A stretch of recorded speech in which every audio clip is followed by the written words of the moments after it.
My spirit is infinite. I don't waste moments on what's insignificant. Moments move different when you discipline. Silence teach lessons they never mention it. My bloodline needs healing. I'm reaching for magic beyond what's indigenous. Not just the drums or the rituals, but the knowing that live in the sinew and ligaments. I walk slow, but I ride. Happy Friday, everyone, and welcome back to another round of My Patriot Report Live.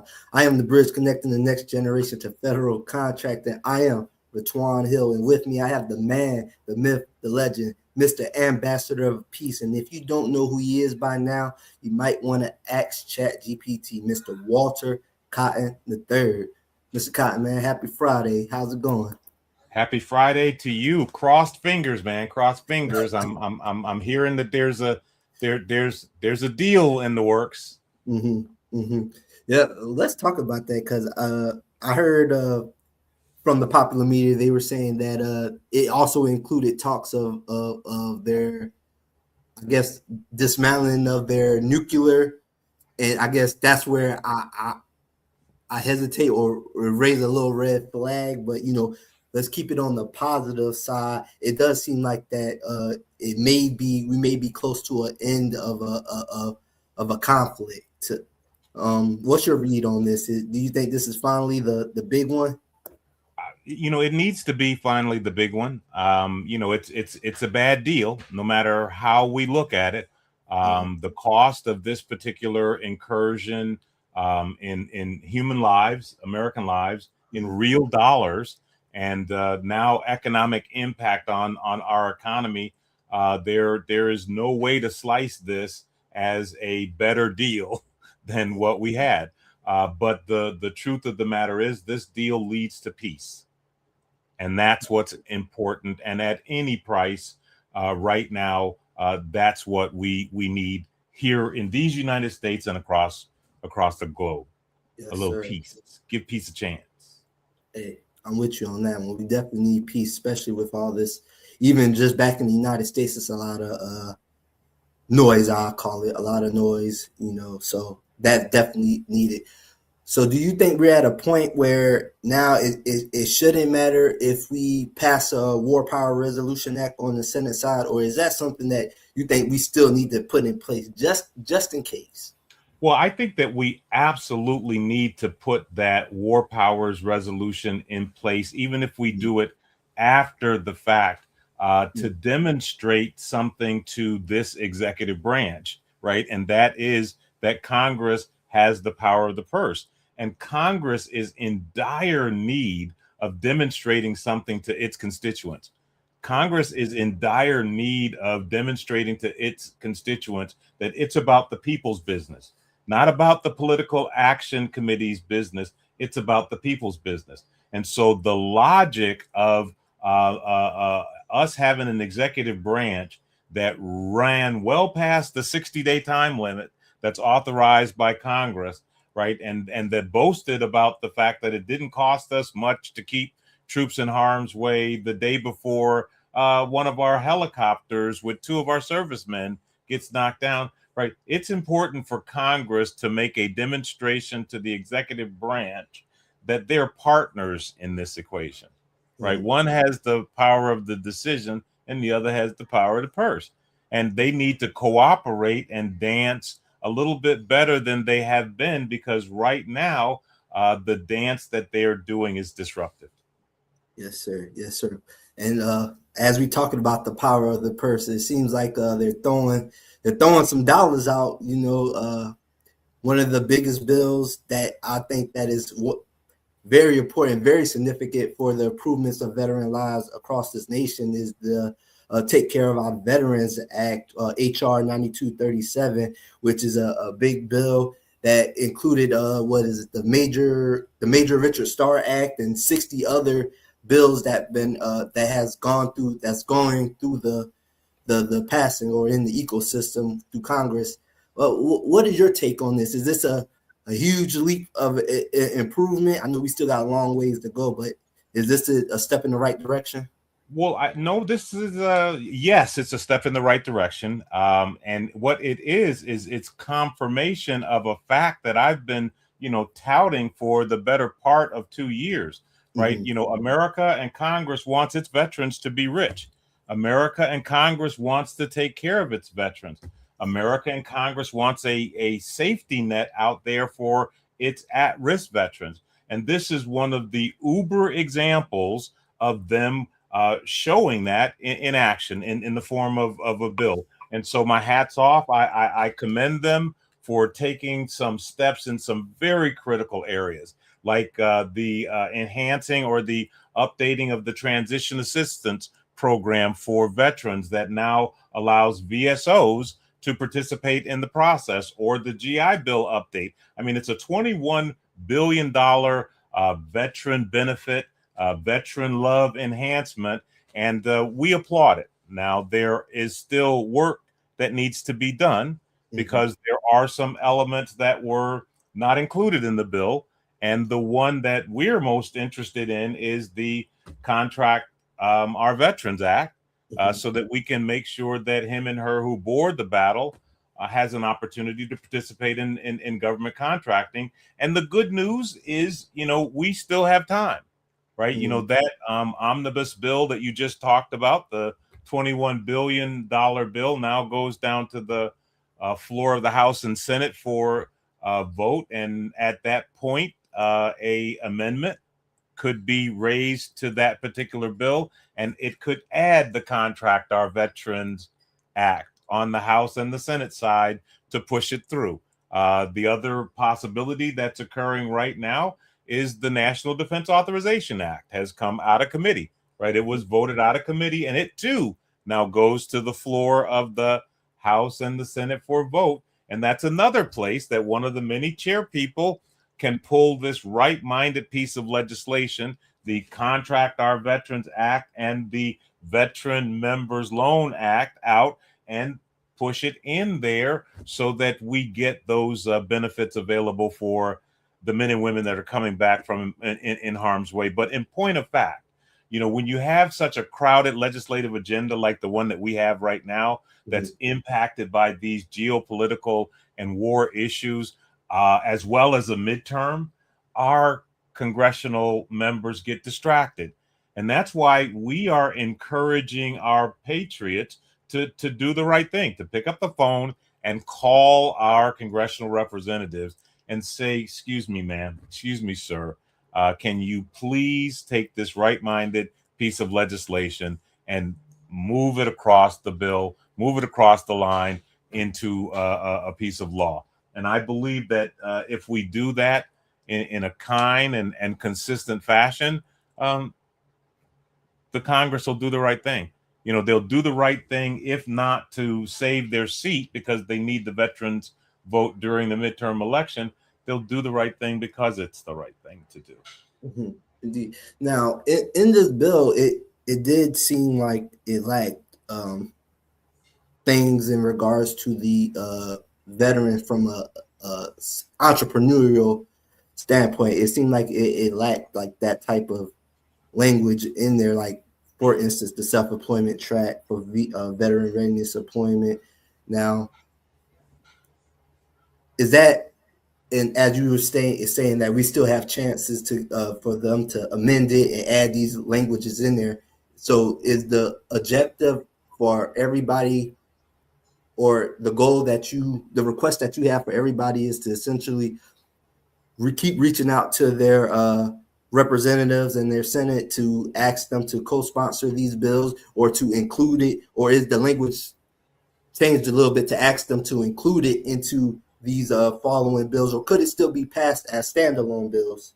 Well, I mean, if they gain the testicular fortitude necessary to pass it as a standalone bill, yes, it could be passed as a standalone bill in the House and the Senate because you've got mirrored versions there. But the path of least resistance is to connect it to, one of these high-flying actions that's already moving. And the, Congressional Budget Office has given both of these bills a very favorable score, I believe, of 0 impact. And as a result of that, it's something that there's no economic or partisan reason why it can't be approved right now.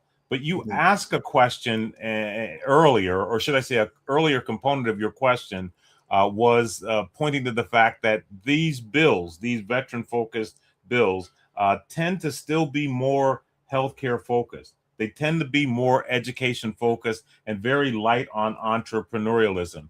And that's the central reason why we at the Elite Service Disabled Veteran Network have decided to borrow a page from our friends at HillVets, right? We've decided to implement a government actions, right? A government influence initiative where we are going to be putting interns and actual staff in the offices of our state governors, our state representatives, and our local county and city representatives.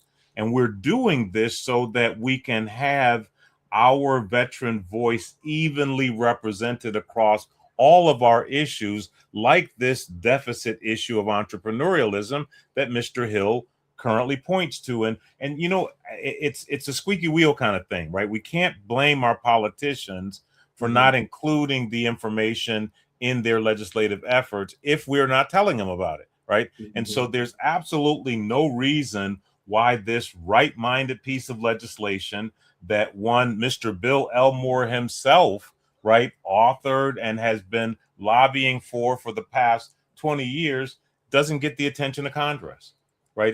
There is no reason why this error of approving disabled veterans for a contracting program and not the broader veteran body, there's no reason why we don't correct this error, because they don't serve unequally, right? They serve evenly, right? And in many instances, the buddy that got injured was rescued by the buddy that was not.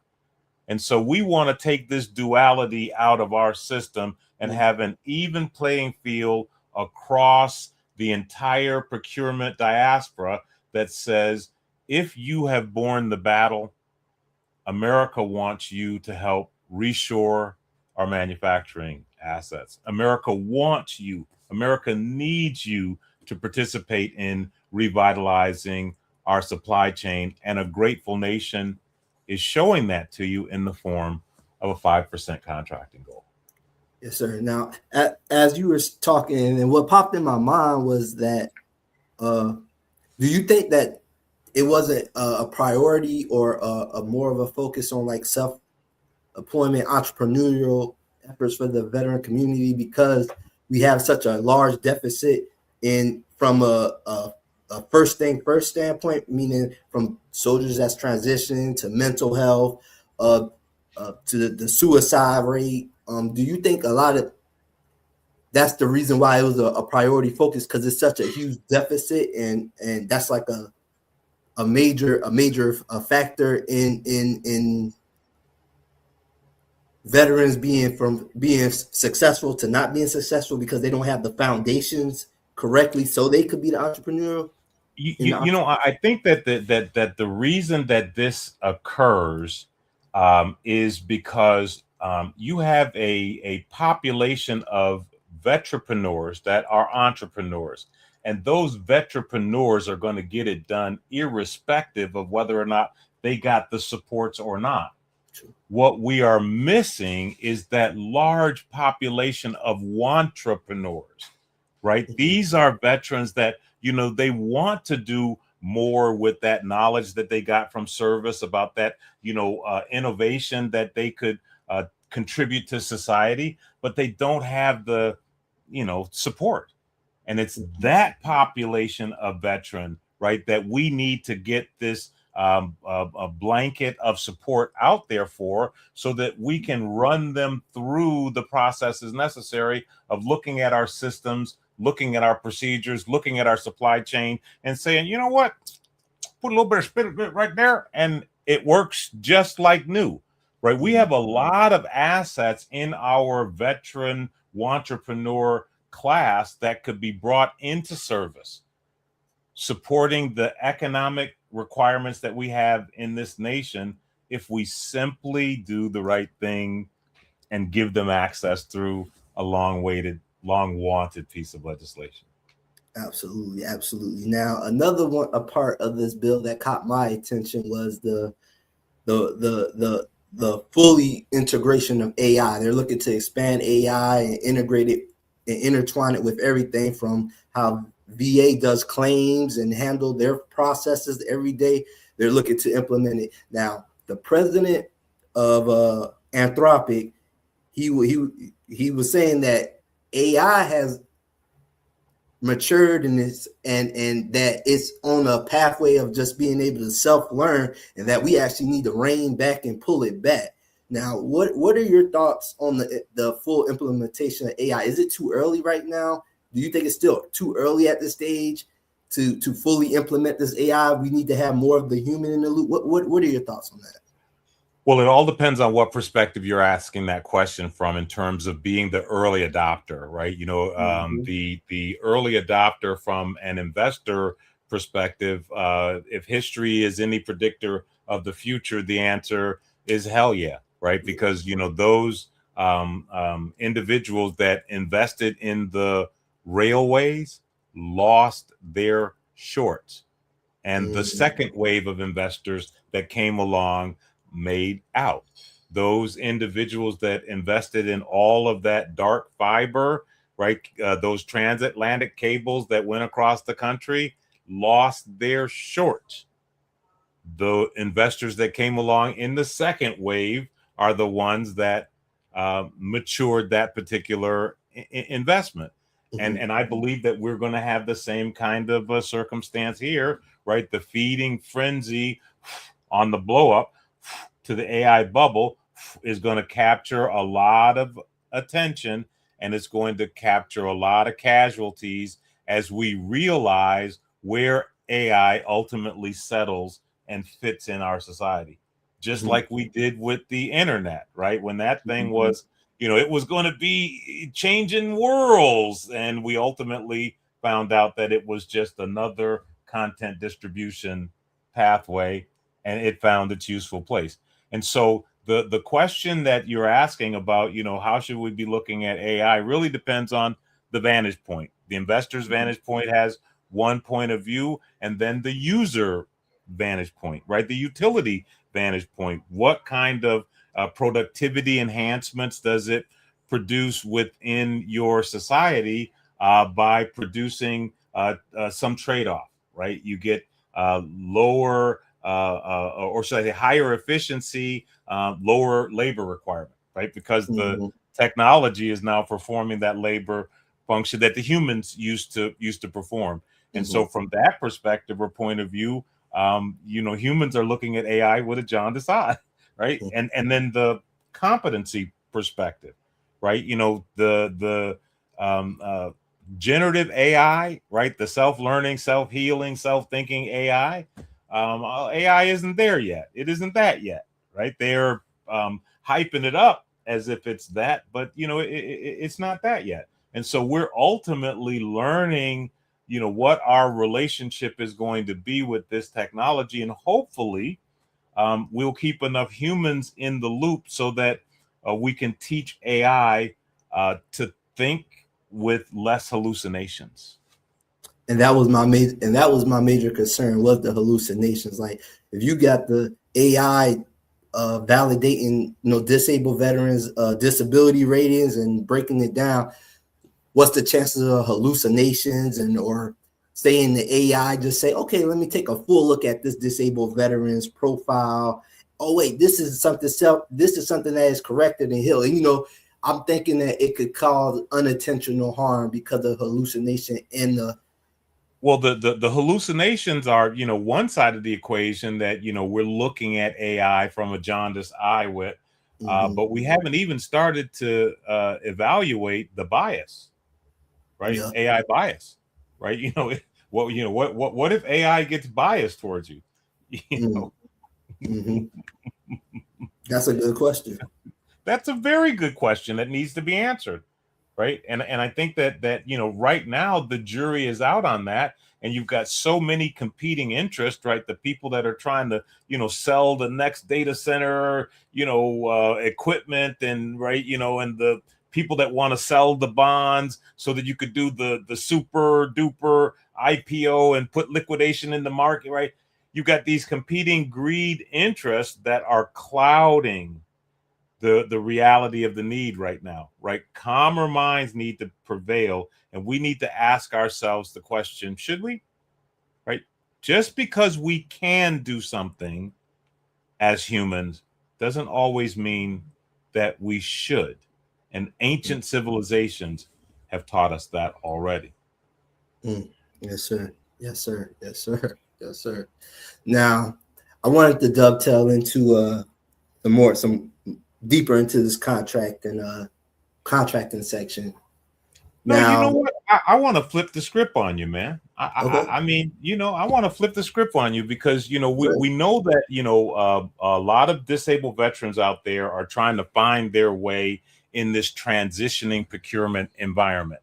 And they're looking to the usual suspects. They're going to the small business development centers. They're going to the different conferences. As a matter of fact, the Vets 2026 just ended in New Orleans. And I'm sure that there were a lot of veterans down there hopeful that the usual outcome would result. But you, my friend, while all of those veterans are out there doing their thing, you've been doing something a little bit different to position your disabled veteran business in the market. Can you give the audience a little bit of insight into the kinds of things you've been doing? Yes, sir. No problem. We're anticipating a strong fourth quarter when you look at the dismantling of DEI and all these social economic statuses being targeted.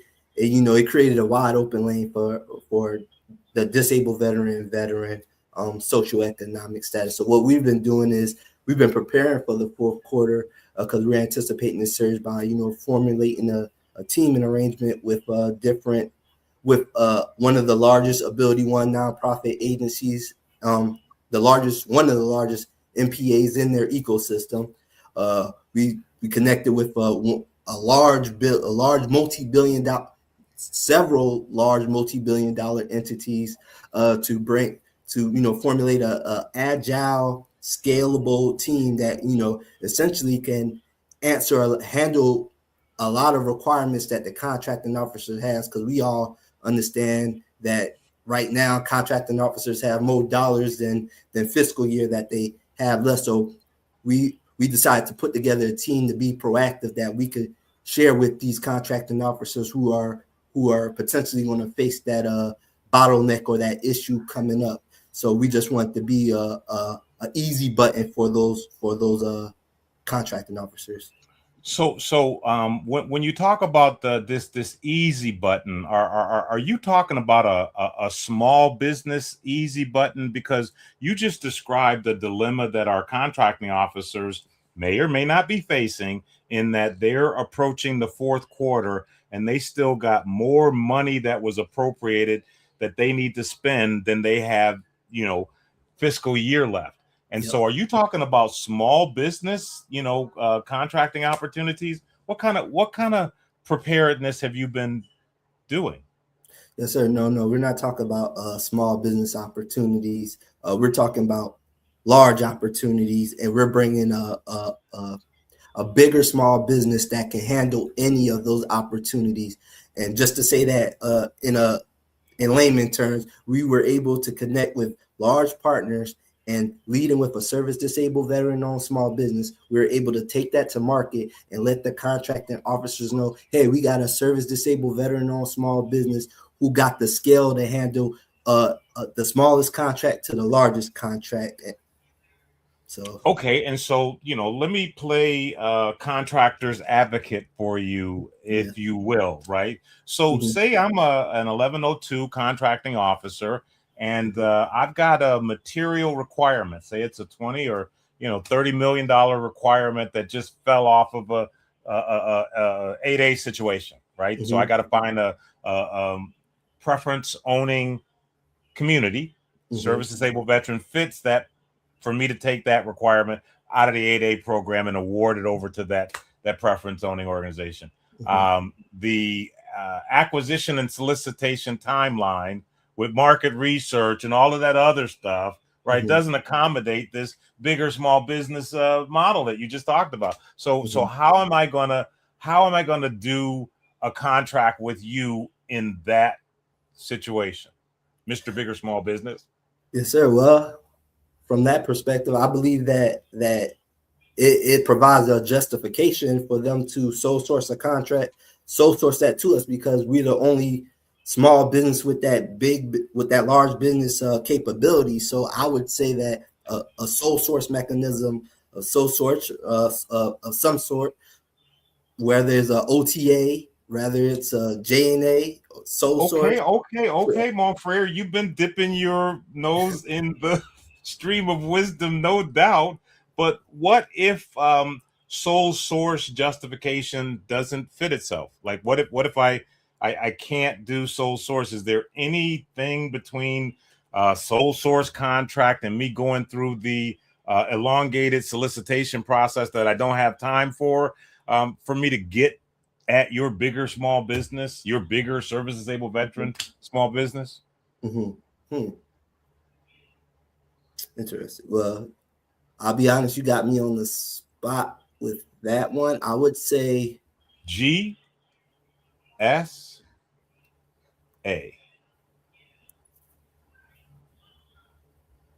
You can take it from there. Yeah. So a GSA CTA, that what it essentially solves that problem, because you form in a contract, a teaming arrangement under GSA. Just to break it down in layman terms, it's an informal joint. It's just like a joint venture, but from an informal process under the GSA. So it gives you the same agility, ability as you forming a joint venture, but you don't actually have to form a joint venture agreement. It's just really a teaming arrangement that you put together under GSA. As long as everybody has long as everyone is a schedule holder, that's the requirement. So what, if I hear you correctly, what you're saying is that while others may have been, running around the country, participating in Project GovCon Hope, right, doing the same thing and expecting a different result, you were spending that time fashioning strategic source of supply relationships with other than small businesses. Yes, that sir. gives you the ability to dynamically engineer a fit for any requirement that sits on a contracting officer's desk. Is that what I'm hearing you say? Yep. That's exactly what we did. We put together a team of big players, and with a service disabled veteran leading the team, that gives the contracting officer the vehicle they need to award to any small business of any size. So yeah. And so if they wanted to find out more about how to do that, I'm not going to put you on the spot there. They would just follow that email address that they see scrolling across the screen, which will be there in the replay. But for those who aren't going to be there for the replay, what is the 18BM? What's the email address they could reach you at? I'm sorry. Yes, sir. Yes. So yes, I can be reached at rhill@1b8msolutions.com. Also, you can reach out to my business development director, mwbay@1b8msolutions.com. And that would be the best way to, to get reach out to us to have a conversation on how we could help you solve your fourth quarter problems or any requirements that you need to get off the table. And it's my hallucination that a bigger service disabled veteran owned small business that has source of supply agility is going to be in high demand during the fourth quarter of this fiscal year. So get in early and often. Absolutely. And I just wanted to reiterate, the fact that if I could do it, you can do it. It's really just a system and an understanding of what you got as a veteran, service disabled veteran. And it's something that you can also have your family work with you and do. So I do want to reiterate that as well. Guys, on that note, have a great weekend.